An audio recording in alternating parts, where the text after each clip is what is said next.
Hello, welcome, welcome. Thank you so much for joining me today. We're going to talk about the Idaho 4 case tonight. You know me, I do true crime when I have something to say, and I've got something to say. So recently, there were documents that had been sealed. They'd been filed and sealed, and now Judge Hippler has said, you know, this isn't right that all these documents, everything is sealed. That's ridiculous. You go through and you redact and unseal the documents. And so two of the ones of interest to me are the 911 call and the text messages. So we're going to look over those this evening or today, depending on what time you're watching. So let me share my screen and we'll get into that. I guess, which one should we start with? I guess we can start with the 911 call. So there it is. Now, before I say anything, I do want to preface that what I want to focus on is the state's narrative, what they say happened, and does that fit with this information? Okay, we're going to keep it simple. And to do that, we're also going to talk about the crime scene. So trigger warning if that's something that you don't want to talk about or listen to. We're not to it yet, but we will get there. So first off, in this case, which is known as the Idaho 4 case, it is a case against Brian Kohberger. 4 young college students, Kaylee, Maddie, Xana, and Ethan, were all killed a couple of years ago. And then Brian was arrested and charged. And so everything since then has been preparing for trial, which will probably happen later this year. So in case you're not familiar with the case. So what does the state say happened?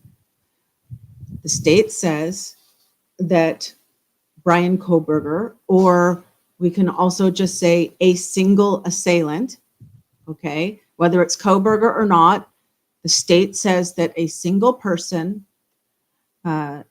went into their house and then,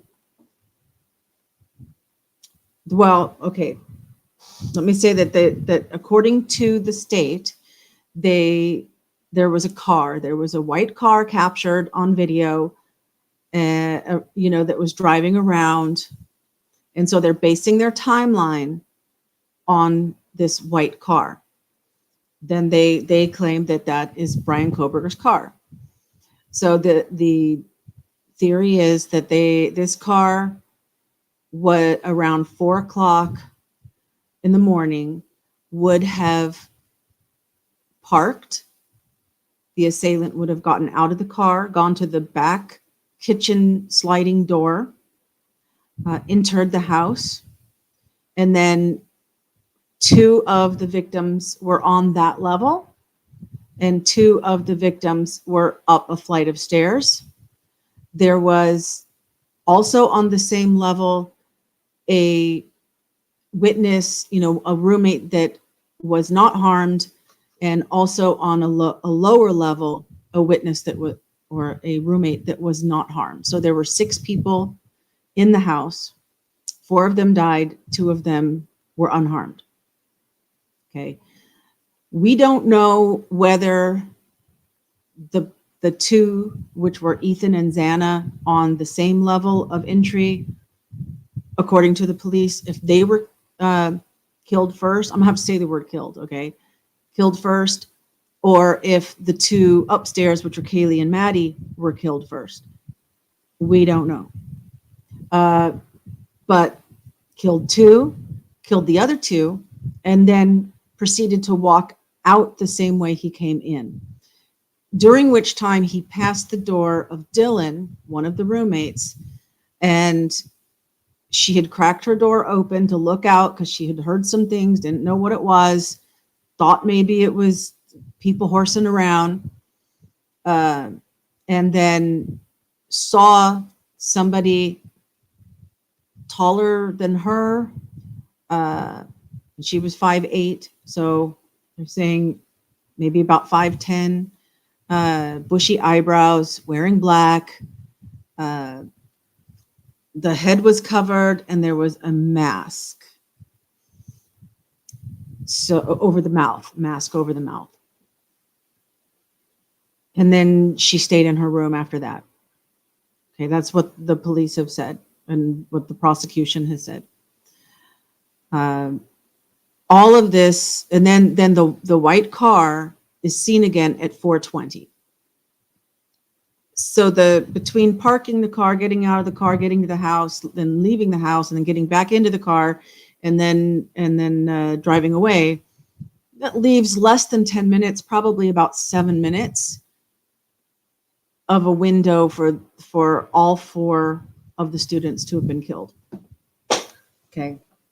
According to the PCA, the probable cause affidavit, it is said that Dylan entered a frozen shock stage. Well, I think we can eliminate that based on what's in the text messages. But let's go with the 911 call first. So one of the things I want to, chat, I'm sorry. Meanie's in the house. Okay, interested to hear your take on the text. And I've been very surprised that the variety of people that I listen to are split on whether this supports the state's prosecution of Brian Kohberger, or whether it adds fuel to the fact that maybe he's innocent.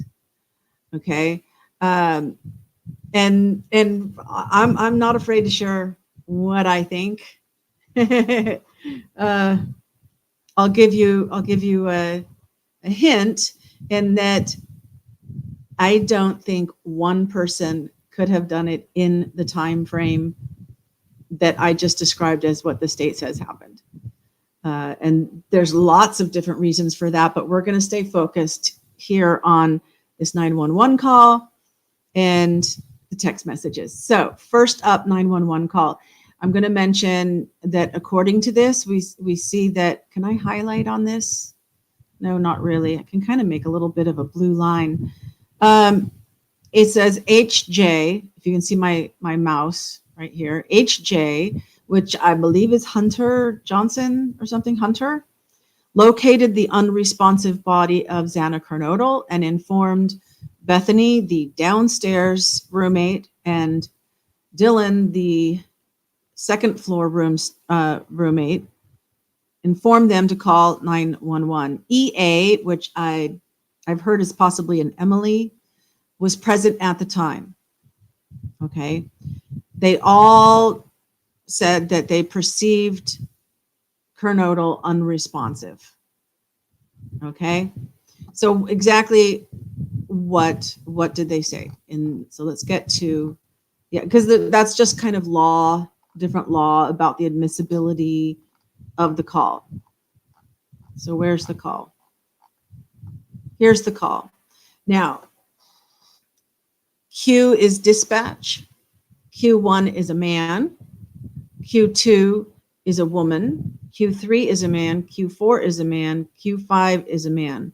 All the Qs are the dispatch, the law enforcement, things like that. All right. A woman, A1, a second woman, and A2, a man, are said to be like, those are the people making the call. Okay, the A's are the people making the call. And so there's 3 different people that they identify actually on the call. Okay. Dispatcher says something. You've already passed it around to 4 people, but they're only identifying 3 here. So 911, location of your emergency. Hi, I think something is happening. Something happened in our house. We don't know what. What is the address of the emergency? 112, no, don't. So first up, they're saying our house, because later there's somebody that says like, oh, they're a neighbor, right? So there's only 2 survivors. There's Dylan and there's Bethany. I believe the police said that Dylan's phone was used. So this could be Dylan that's starting the phone call, and then other people take the phone from her. And I think when she's saying no, don't, she's not talking to the dispatcher. She's talking to somebody in the house. Like, no, don't touch that. Don't do that. Don't go there. Don't something. Right. And they go on and on about the house is in an apartment. And so see, when A1 comes on the line, they says, I'll talk to you guys. We live at the right, so we're next to them, right? So this is a neighbor. I believe that's supposed to be an Emily. Don't quote me on that. So again, they're repeating the address, the phone number. She asked for the phone number. They're talking about the phone number. Now the dispatch says, okay, and tell me exactly what's going on. One of the roommates who's passed out, and she was drunk last night and she's not waking up.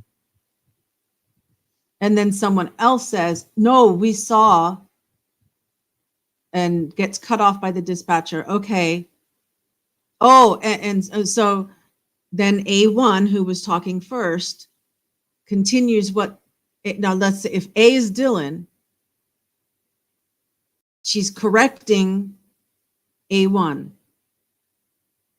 to make sure you add what we saw, right? So then A1 continues, oh, and they saw some man in their house last night. Yeah. And then Dylan comes back on, hi, dispatcher, and are you with the patient? Okay, I need someone to keep the phone. Stop passing it around. Can I just tell you what happened pretty much? And then the dispatch says, what is going on currently? Is someone passed out now? Dylan goes, I don't really know, but pretty much at 4 a.m. And the dispatch says, okay, I need to know what's going on right now. If someone is passed out, can you find that out? So let me pause right here and give you my impression about this much. First, when A1 says, one of the roommates who's passed out and she was drunk last night and she's not waking up. Okay. That is blatantly, I've heard all kinds of excuses for this. All right. And all these people are very sensible people that I enjoy listening to. They're very smart. They have common sense, but I don't know what it is with this case. The event happened, according to the police, at 4. I kind of question that. Maybe it was closer to 3. But let's go with the 4. Let's go with the prosecution is saying. That's what we're looking at here. If it happened at 4 a.m., 4, 5, 6, 7, 8, 9, 10, 11, and a couple minutes before 12. So 8 hours have gone by. So now we have to, before I can give any comments, we have to picture this crime scene. So I'm going to come back over here where I can see the chat, just in case you say anything. And so this part's a little bit graphic, okay? But we cannot assess this call or the texts without considering what that house was like. All right. Now, if you've seen my previous video with the nurse, which I just did as a premiere again, because it was a year ago that I talked with a trauma nurse about this. The smell of the blood starts to permeate the area in minutes. And we're talking 8 hours. And not to mention that as soon as the responding officers arrived and entered the home on this call at 12 o'clock, they were hit. They described being hit with the smell. All right. So not only is the entire house filled with the smell, which it also would have been at 4 o'clock, 4:30, 4:50. Okay, the smell would have been there. If you have one assailant, there has to be blood in the common area between the rooms. There, with only 7 minutes, which I don't believe that the way the injuries have been described to us, we don't have autopsy reports, but what we know of the injuries, there's no way that one person could have done those injuries in 7 minutes. However, let's go with the state's theory. If one person came in and did it in 7 minutes, there was no time to change clothes between rooms so that they didn't track any blood between the rooms. They would have been dripping. It doesn't matter if they did the upstairs and then the downstairs, or if they did the downstairs and then the upstairs. There would have been blood tracked between the rooms. Okay. Meanie's keeping your thoughts to yourself, not to influence or take on the release. Okay. Well, I definitely want to hear your opinions too. Thank you for letting me get mine out. And then I want to hear, and you don't have to agree with me. You can agree or disagree. I am totally open to other opinions, but I'm sharing. Yeah, I'm going to tell you what I think. So there's blood between the rooms. Okay. So you cannot tell me anyone, whether it's Dylan coming out of her room or whether it's Hunter, as it says, it says HJ discovered her body, and that they are going to think in any way that she was just passed out. There's the smell, there's the blood, there's her injuries. Because, as we know, she put up one hell of a fight, in quotes. We know that her fingers were almost severed off from fighting back. There's no way that she wasn't covered in blood, that she didn't have obvious injuries. So for them to make this claim, one of the roommates who's passed out and she was drunk last night and she's not waking up, that is a total misrepresentation. I'm sorry. There's no getting around that. There's no excuse you can make for this not being a complete misrepresentation. Okay. So going on to the next page. If A is Dylan, yeah, I'll come on. We got to go check, because the dispatcher just said, can you find that out? If someone is passed out, can you find that out? Yeah, I'll come on. We got to go check. But we have to. Is she passed out? She's passed out. What's wrong? Again, for her to leave her room at any point during that night, I've heard people say that, she probably just, because there's a common bathroom. The bedrooms did not have bathrooms, so there's a bathroom on the floor. So she probably just went to the bathroom and didn't even notice anything. No, she'd be hit with the smell. Even if the lights are off and she doesn't see the blood, she's gonna smell. And so that doesn't cut it with me. You cannot make that excuse. So we've got to go check. They already know. At this point, at this statement, They don't need to go check if she's passed out because they know she's dead. And that is horrific to me. The dispatcher goes on to dispatch the ambulance. Person A, most likely Dylan, comes back on saying she's not waking up. As if she's just passed out. I've already said my piece on that. And then all of the law enforcement and they're all talking amongst each other. We get back down and then, yeah, it's Evan, says someone. Okay. And how old is she? She's 20. 20, you said? Yes, 20. Here, do you want to talk to them? The original caller says. She goes, okay, hello? Okay, I need someone to stop passing the phone around because I've talked to 4 different people.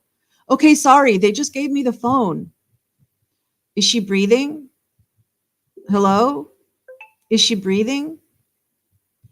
No. Okay. And so now they're admitting that she's not breathing. Yeah, because she's dead. And they know it. There's no escape. There's no excuse. There's no excuse.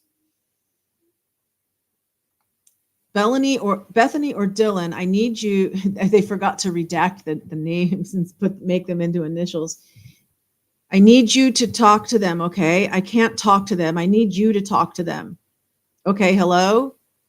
And then the dispatch says they've sent the ambulance and asks if there's a defibrillator.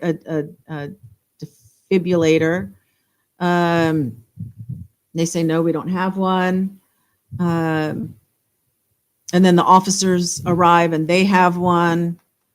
And then the officer says, I think we have a homicide.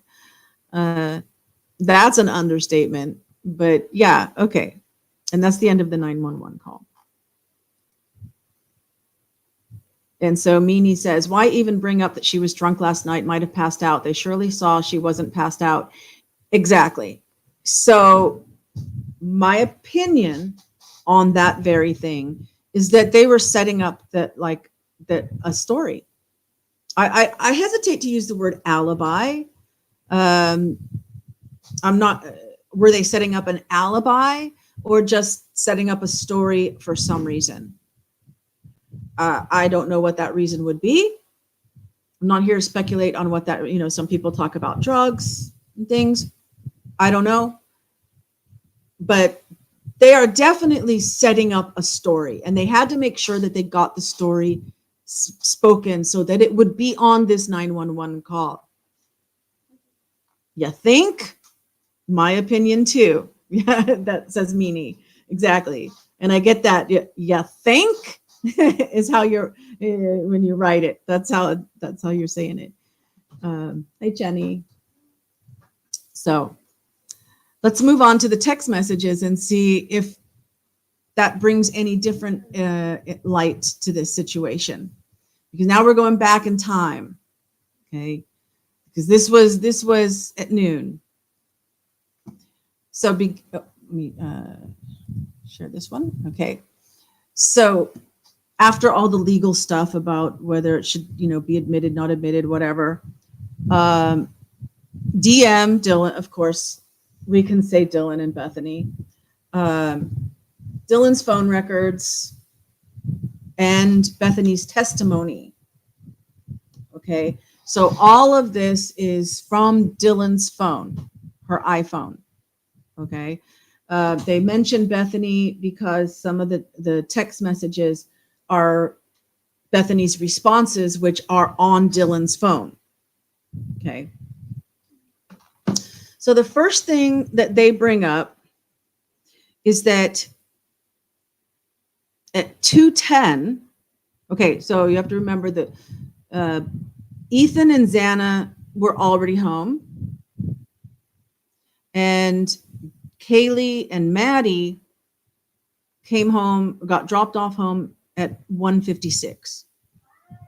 Okay, so 15 minutes, 14 minutes after Kaylee and Maddie were dropped off at home, Dylan sends a message to EG, who is a driver, says Uber driver, but Uber, I think, is just kind of like calling tissues Kleenex, you know, it's an eponym, to inquire if he is driving.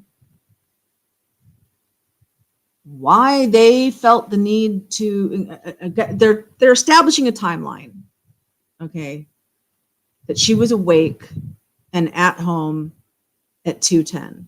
Why they chose that text message to include, as did she have other text messages at that time, but they chose this one.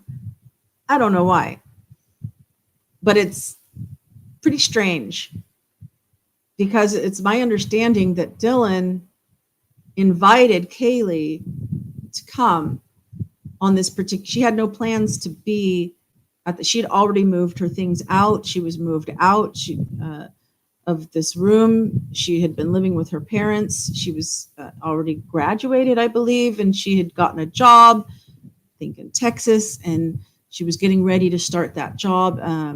And Dylan called Kaylee and invited her to come for this weekend for events that were happening on campus that weekend. Okay. And now Dylan's checking with the driver. It doesn't give the exact text here. It just says to inquire if he is driving. So we don't know how it's worded. But why is she asking about the driver that just dropped? And I think it's been established that this driver is the one that had just dropped off Kaylee and Maddie. All right, enough said about that. Then says, that it's just establishing that she was awake and texting. Then they jump to 4:19. So whatever else happened on her phone, they're not showing us. So from 4:19 to 4:21. Now remember, according to the prosecution and the state, that white car was captured at 4:20. So that means that the assailant, according to their theory, had just left the house and was getting in their car at the time she's sending this text. Well, excuse me, she's not sending the text yet. She's making phone calls.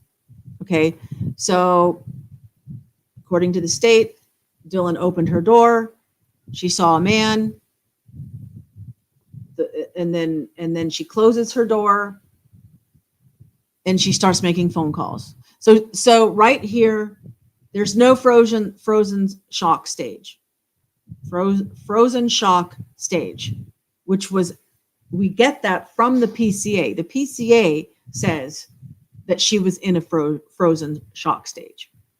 Well, she wasn't, because she was making phone calls. She tried to call Bethany. She tried to call Xana, Kaylee, and Madison, but not Ethan. She tried to call the 4 roommates. All of them were unanswered, including Bethany's. The records, okay, blah, blah, blah. So then they jumped to 4:22 when the text messages on the iPhone start. Now, I'm going to go out on a limb here and say that after calling Beth, she tried calling Bethany on the iPhone, that Bethany called her back using an app, whether it was FaceTime or Snapchat or whatever app. And they started a conversation, and then they hung up. Because where these text messages start, there's already been conversation going on, and that's easily clear. The first text, at least this is what they're showing us. There could have been other text messages, though we don't know about it. But there was a conversation, whether it was text messages or on another app. So Dylan says to Bethany, no one is answering. And then, I'm really confused right now. RN is right now. And then she switches over to Maddie. Kaylee.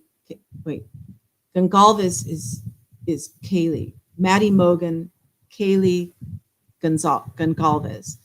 Okay, so She types Kaylee. Oh, it says it right there. What's going on? Then she switches back over to Bethany. Yeah, dude. What the F? WTF? Right? So she's answering, I'm really confused. Yeah, dude. Then Bethany types, Xana was wearing all black.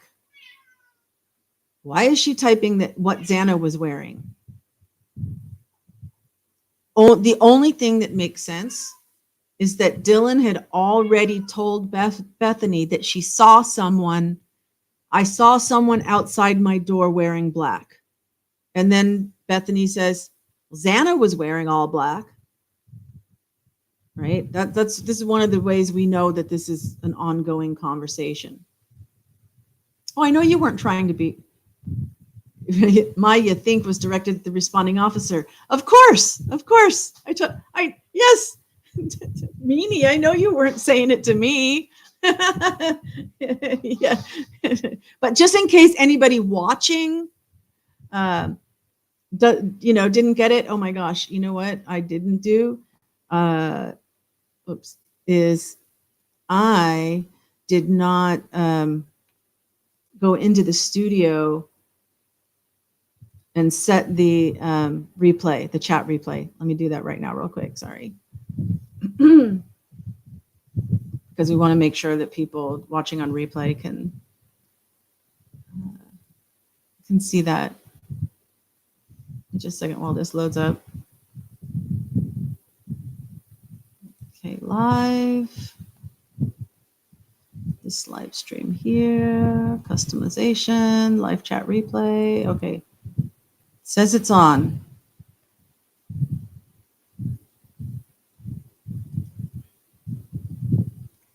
Okay, so Xana was wearing all black, and Dylan says, I'm freaking out right now. No, it's like a ski mask almost.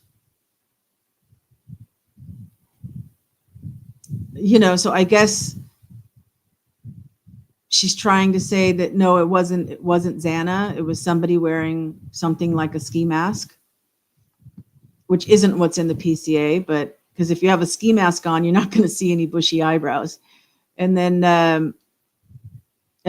Bethany says, STFU, shut the F up. Okay. Actually. Now I think that's kind of maybe like when you say really, really, actually, it's kind of odd. Then Dylan says, like he had something over his head and little on mouth or something, and ND mouth. And she's misspelling as she's typing. That's fine. Some people are making big things about all that, but whatever. I'm not gonna. And then Dylan says, Bethany, I'm not kidding. I am so freaked out. Bethany says, so am I. And then Dylan says, my phone is going to die. F. Right? And Bethany goes, come to my room. Run down here. And that's the end of those text messages. Now, apparently Dylan did not run down there. What makes sense to me too. Bethany was replying to Dylan, seeing someone in black. I don't believe Dylan thought she saw Xana, as some have said. No, Dylan didn't think she saw. Did Xana have bushy eyebrows? That's what I would say to some. That's what I mean. The people, I think it takes more to make excuses for this behavior, for these text messages, and for what's being said on the 911 call and everything. It takes more to make up those excuses than it does to just say, hey, look, what's the most common sense thing? So after this section, it goes to 424. When Dylan tries to call Ethan, and that's unanswered. And then it just says that Dylan and Bethany continued to text. Okay, it doesn't give us what those texts are. just says they continue to text. Okay. You okay? Oh, Channy's laughing, but it sounded like crying. Oh my gosh. Oh, okay. They want to go out. The cats want to go outside, but it's starting to rain, so I've got them all in the house. Okay. So just about 20 seconds after she tries to call Ethan, it does say that she texted Bethany saying, "I'm screwed though." Right? And then Bethany responds, 20 seconds. "Yeah, I know, but it's better than being alone." So I think Bethany is that because there's controversy over whether Dylan said screwed or scared. Now, I tend to think that when you're making a capital R like that, especially on an iPhone, I know I have a Samsung or Oppo or something, but an Android, and you gotta push a little button in order to get that R, get a capital letter. So I tend to think that Dylan was saying screwed, but I think Bethany's response is as if she said scared. Okay. Yeah, I know you're scared, but it's better than being alone. Right. But why would she say I'm screwed? Because she doesn't want to go outside the room because she knows what's out there? The smell, you're starting to smell the blood by now. Okay, you got to realize, I've talked with people that are familiar with crime scenes and familiar with blood. And I'll even tell you guys, I had an experience at one point in my life where in my own home, there was an incident that happened with blood. And even after, and there is a smell.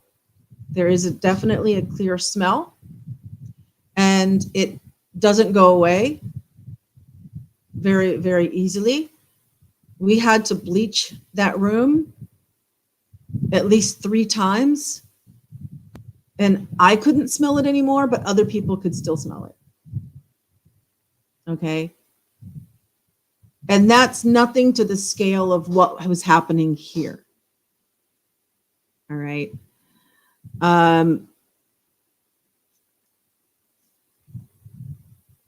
So you can't tell me that she doesn't know something happened already at this point. Okay. 4:27. So now 2 minutes, almost 3 minutes have gone by. Dylan calls Kaylee again, unanswered. Another minute goes by. She calls Xana, unanswered. 4 minutes goes by. She sends text message to Kaylee saying, "Please answer."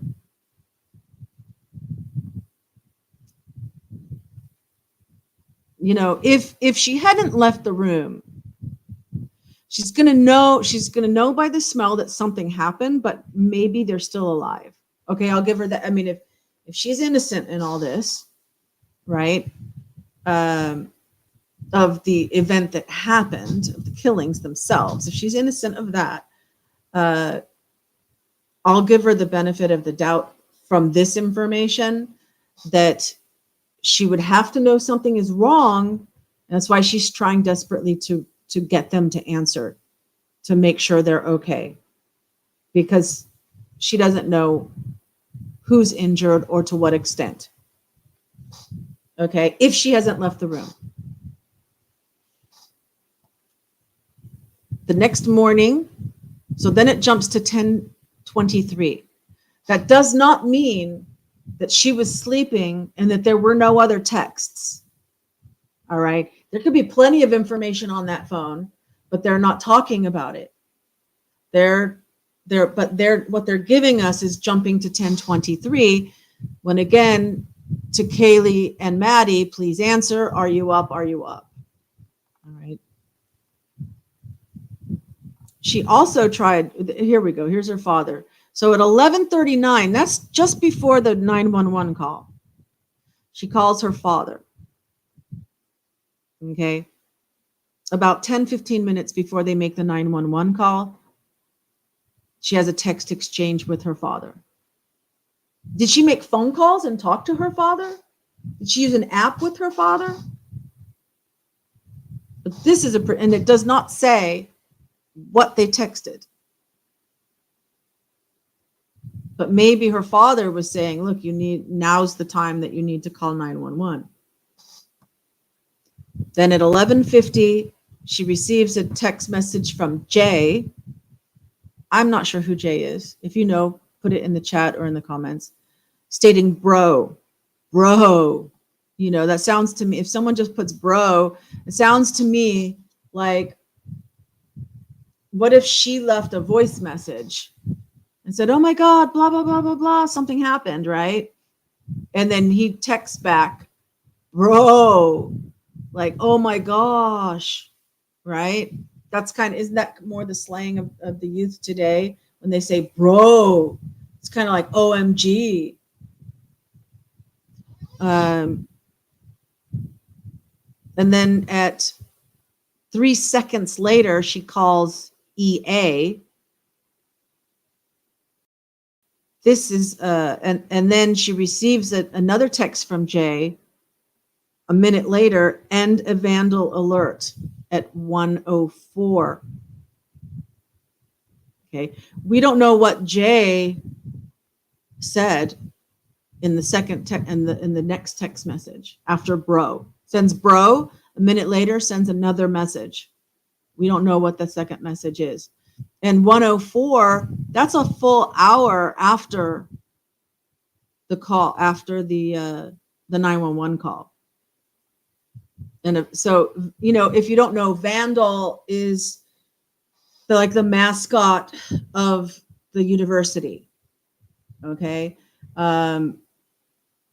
So by saying a vandal alert, it'd be like if your school was like the Oakland Raiders or the San Francisco 49ers or the Miami Dolphins or something, you know, it's like saying that mascot alert. And then that's the end. You know, I just talk about the law after that.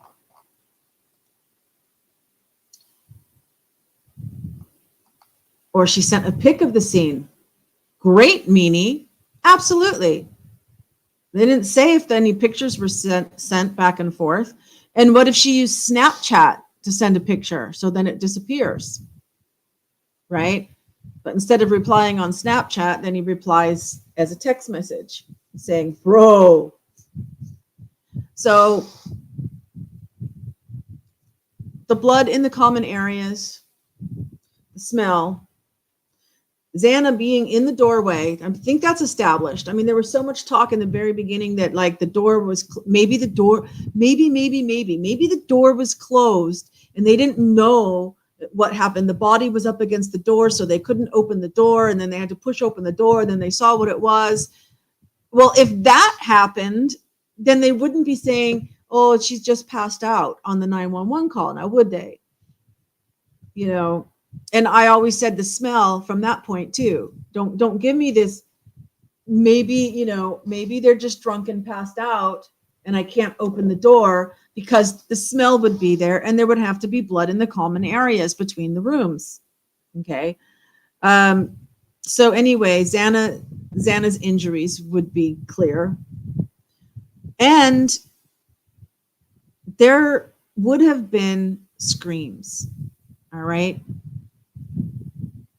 And if an outside security camera can pick up a thud and a whimper, don't tell me that the camera didn't pick up the screams.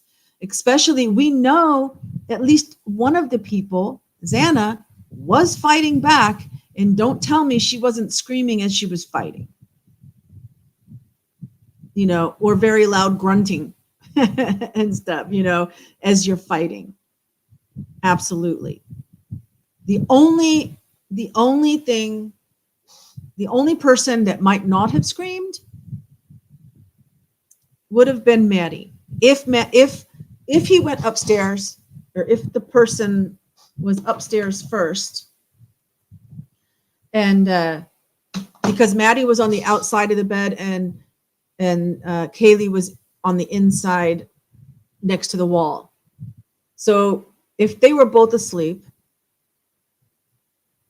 I'm just saying how a non-scream could happen. If they're both asleep and she's attacked first and her throat is attacked first, not her chest or someplace else, but if her throat is attacked first, then she's not going to be able to make at least a loud scream. Even if she could make some gurgling type of scream, she's not going to make a loud scream. But at that point, you better darn well believe Kaylee woke up and started. What's the first thing you're going to do is start screaming.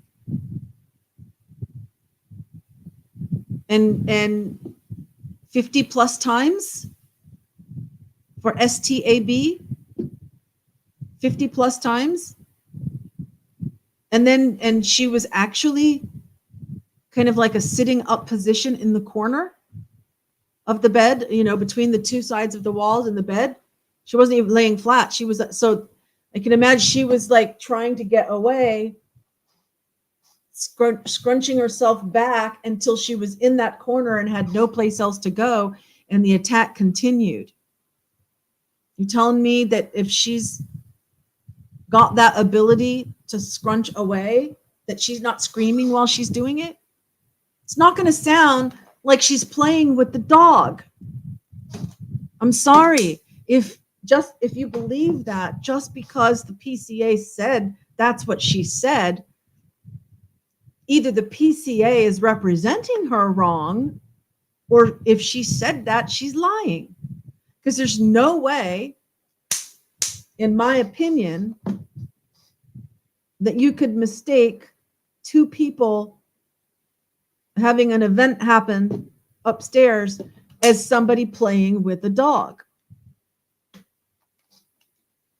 So the screams. And so where are the screams on the security camera? What time were the screams? If I was the defense lawyer, I would be getting that. I would be getting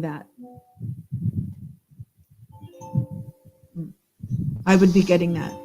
I'm getting messages back. I mean, on my WhatsApp, I'm getting messages. So I want to know, what time did the screams happen? Because maybe they didn't happen between 4 and 4:20. Maybe they happened at 3:30 or 3:45. Maybe they happened at 2:30 or 2:45 or 3 o'clock. But I don't have that. I don't have that evidence. Did the police even check? I mean, did the police take that recording from those times? Because in the beginning, when they would have been collecting evidence, they thought that it could have been any time between 2 and 4. So you'd think that they would have taken that. But so that's my opinion. I don't think that Dylan just went to the bathroom. If she went, let me note that if she did go downstairs, because remember, there was confusing information about whether Dylan and Bethany were in the same room downstairs. And then we found out that Dylan was upstairs after the PCA came out, and it said that she opened her door and everything. So, she was upstairs. So did she go, because if she went downstairs, then she would have had to walk through blood to get downstairs. So how much blood was on? I mean, we already know that there were unidentified male DNAs, blood on handrails. Now, I don't think it's ever been said if it was the handrail from the second to the ground, the first floor, ground floor, or from the second to the third floor. Which stairs, which handrails? Mimi says, are security cameras activated by sound alone, or do they need motion? If screams weren't picked up, I think they're motion activated, and a stray animal might have activated the thud footage. Okay, fair possibility.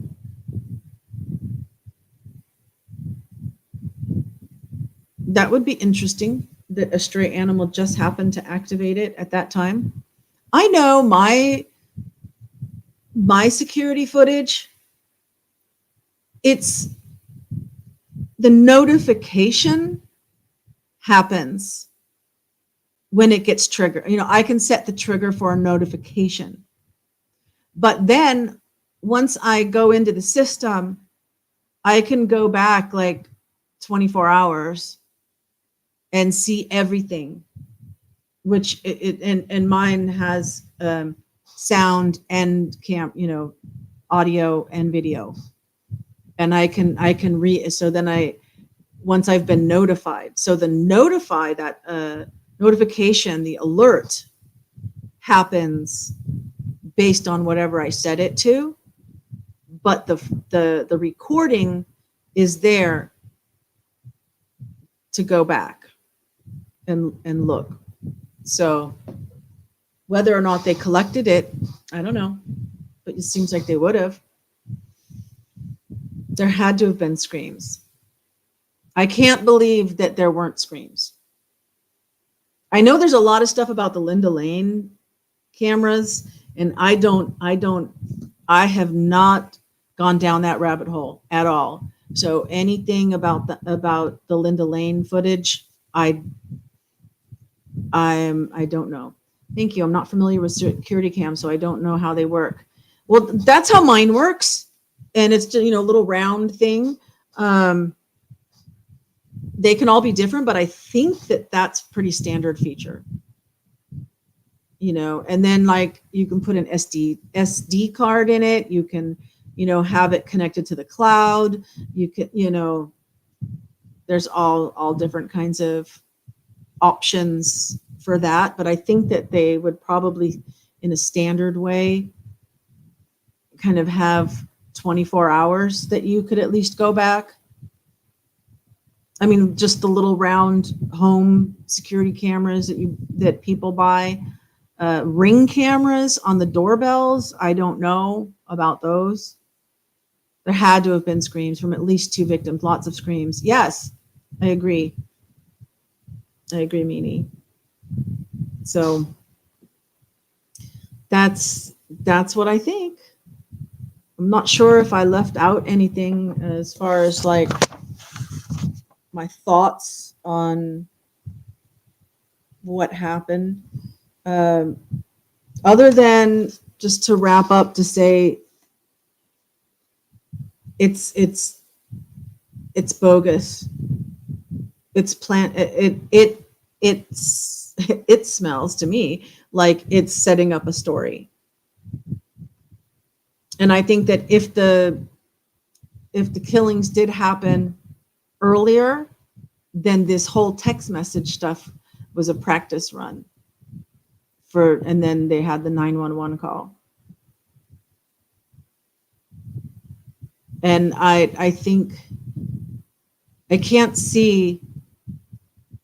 I mean, even if you have yourself covered in PPE or Tyvek suit or whatever, and then and that's covered in blood, and you take that off before, because that could fit the timeline. I mean, if the injuries were able to be done, which I don't believe they are, but if the injuries were able to be done in that 7-minute time frame, you could certainly take off a PPE, shove it in a gym bag, and walk out the door.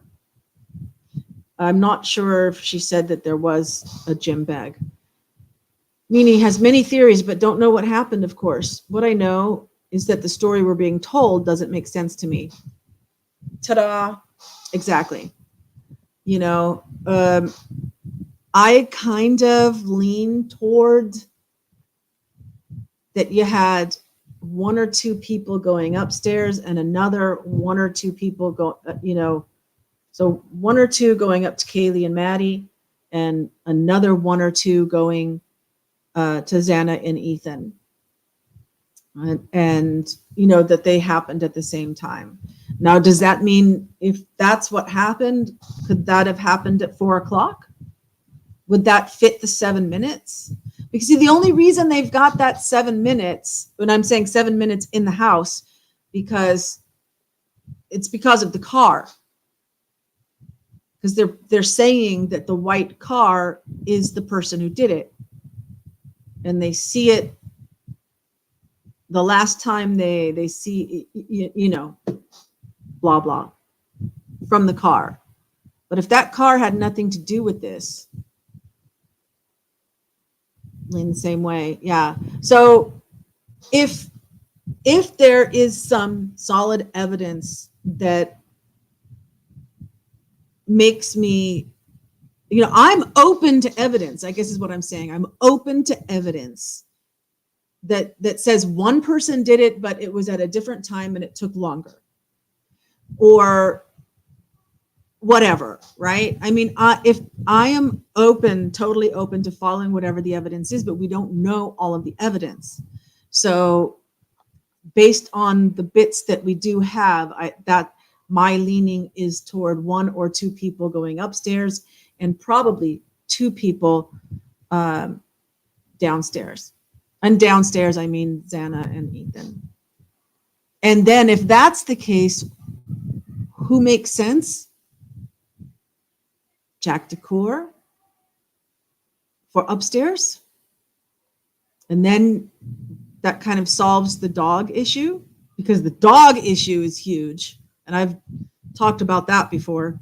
But that would resolve the dog issue. It would resolve Maddie was on the outside of the bed and just in the way, get her done and out of the way, and then take all the aggression out on Kaylee. It would make sense.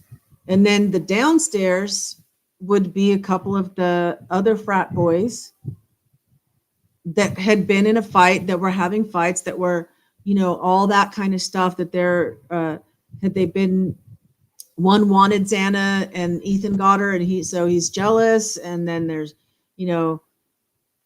one had a gay encounter and was making out with a guy and didn't want his secret blown or something, or whatever reason. I mean, there was a lot of friction between Ethan and Xana and Sigma Chi.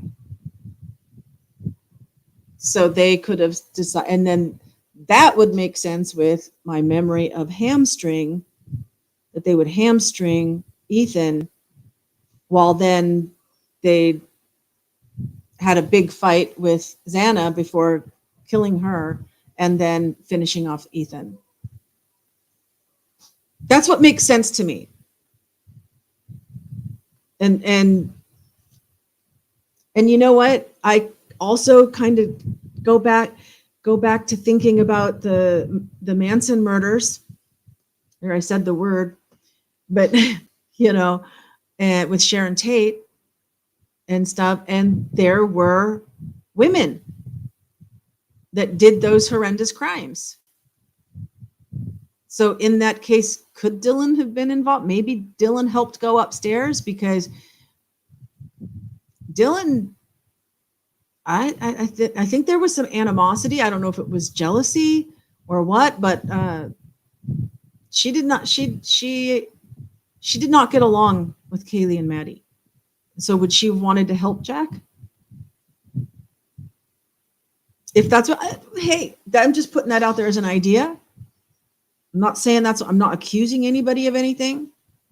So don't freak out that I'm saying that these people did this.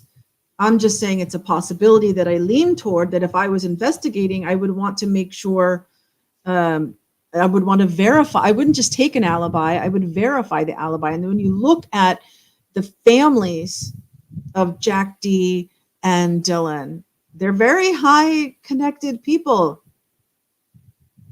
Sounds like we have similar thoughts on the case based on what little we know so far. Well, thank you and welcome. You know, and it really surprises me that like Grizzly True Crime and Michelle Walks or Michelle After Dark, whichever channel, you know, they're both looking. I watched both of them on this, gave them the watch hours, and I listened to what they had to say and the excuses, how they were saying that like this makes sense, that they're the young college girls and this and that. And no, I've already said my piece and why I don't buy it. They knew you couldn't be in that house and not know because of the smell alone, and there had to have been blood between the rooms. And those two, Bethany and Dylan, had, if we don't have recordings of the screams, they had to hear the screams because we know they were awake because they were texting. So anyway, it's 10 o'clock. It's been an hour. Oh my gosh, that went by so fast. I thought, you know what? This is probably just going to be 30 minutes, but I don't say anything because I think it's so funny. Don't you find it funny when someone says, this is just going to be a short video and you're watching it on replay? So you know it's an hour and a half or 2 hours long, even though, you know, and then they're saying, oh, this is just going to be a short video. So I make sure I never say that at the beginning of a video. Gosh, I probably could have done this sooner. But so anyway, tomorrow will be music trivia. If you missed the beginning, go ahead and watch the replay of this to hear my thoughts. And if there's something relevant to say, either about the Karen Reed case or the Idaho 4 or Delphi, if something new happens and I have some thoughts to say, then I'll jump on and I'll say them.